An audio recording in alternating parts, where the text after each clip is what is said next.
కడప జిల్లా కంబాల దిన్నెలో చిన్నారి లైంగిక దాడి హత్యకు గురైన సంఘటనా స్థలాన్ని ఎస్పీ అశోక్ కుమార్ పరిశీలించారు. జమ్మలమడుగు ఆసుపత్రిలో చిన్నారి మృతదేహాన్ని పరిశీలించి తల్లిదండ్రులతో ఎస్పీ అశోక్ కుమార్ మాట్లాడారు. చిన్నారి హత్య ఘటన చాలా బాధాకరమని ఎస్పీ అశోక్ కుమార్ అన్నారు. ఈ విషయంలో చట్టపరంగా చర్యలు తీసుకుని బాధిత కుటుంబానికి న్యాయం చేస్తామని ఎస్పీ తెలిపారు.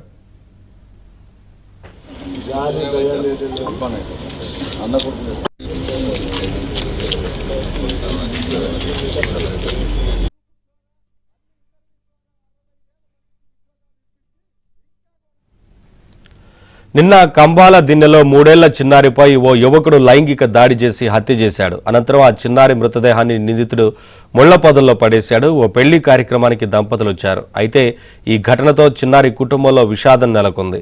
ఈ కేసులో దర్యాప్తు చేపట్టిన పోలీసులు అనుమానిత యువకుడిని అదుపులోకి తీసుకుని దర్యాప్తు చేస్తున్నారు.